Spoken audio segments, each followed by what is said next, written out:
અમદાવાદમાં ફરી રફતારનો કહેર જુહાપુરામાં કાર ચાલકે સર્જ્યો અકસ્માત। કાર ચાલકે અનેક વાહનોને અડફેટે લીધા હતા તો લોકોએ કાર અટકાવી કારમાં તોડફોડ કરી। ઘટનામાં કાર ચાલક કૌશિક ચૌહાણનું મોત થયું।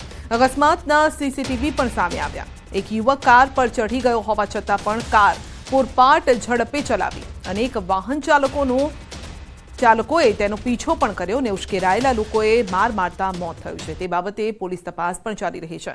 બનાવની વિગતની વાત કરીએ તો એક ટેક્સી પાસિંગ કારના ચાલકે વાસણાથી અકસ્માત સર્જી 2 થી 3 વાહનોને અડફેટે લીધા, જે બાદ કાર ચાલક જુહાપુરા આયશા મસ્જિદ પાસે પહોંચતા વધુ અનેક લોકોને અડફેટે લીધા।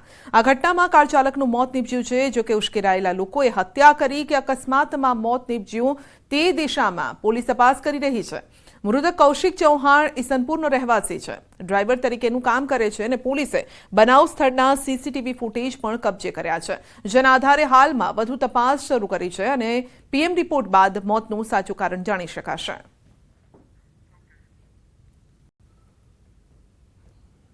चौहान करके यहाँ पर वो डेड हो गया है। तो ये गाड़ी में इधर जुहापुरा एरिया में था, तो इस दौरान इसने कई गाड़ियों में टक्कर मारी और टक्कर मारते से यहाँ ये इस गली में आ गया था और यहाँ इसकी मृत्यु हो गई है।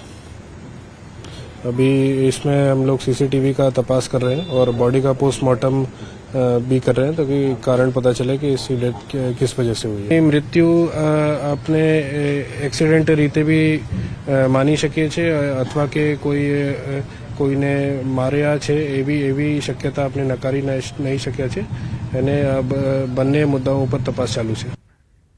અમદાવાદના 2 બુટલેગરના ગેરકાયદેસર મકાનો પર તવાઈ। સરખેજ નજીક સરકારી જમીન પર કર્યું હતું દબાણ। વર્ષોથી સરકારી જમીન પર આલિશાન ઘર બનાવી દીધા હતા અને ઘરમાં એ બુટલેગરો કરતા હતા દારૂનો વેપલો। ઉદયસિંહ અને શંકરલાલ નામના 2 બુટલેગર સામે પોલીસ ચોપડે નોંધાયેલા છે અનેક ગુના।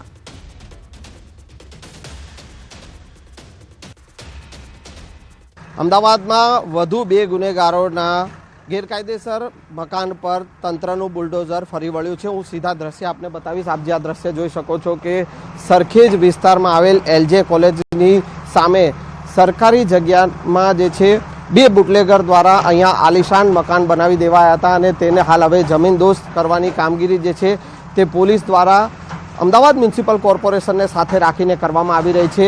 ઉદયસિંહ અને શંકરલાલ ધીરાવત આ બંને બુટલેગર જે છે કે તેઓ અહીંયા ઘરમાં જ દારૂનો જે છે વેપલો કરતા હતા અને તેઓએ વર્ષોથી આ સરકારી જગ્યા પર આલિશાન મકાન બનાવી દેવાયા હતા અને આ 2 મકાનો જે છે તેને તોડી પાડવાની કામગીરી કરવામાં આવી રહી છે।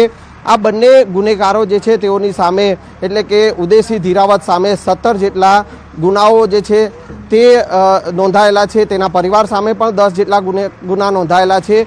શંકરલાલ જે બુટલેગર છે તેની સામે પણ 10 અને તેના પરિવાર સામે પણ 10 જેટલા ગુના નોંધાયેલા છે અને એને લઈને હવે પોલીસ દ્વારા જે છે તે કાર્યવાહી કરવામાં આવી રહી છે અને આ જે વર્ષોથી ગેરકાયદેસર જે મકાનો જે બનાવી દેવાયા હતા ને તેની સામે હવે તંત્રએ બુલડોઝર ફેરવી અને મકાનને જમીનદોસ્ત કરવાની કામગીરી કરવામાં આવી રહી છે।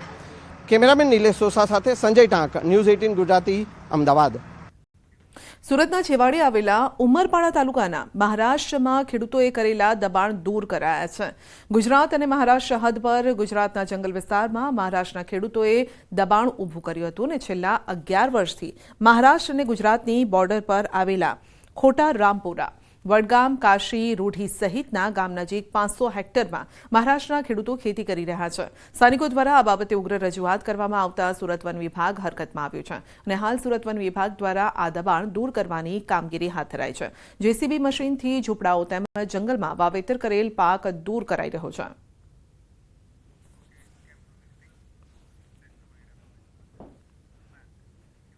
અને હવે વાત કરીશું એપ્રિલમાં ફૂલ ગરમીની।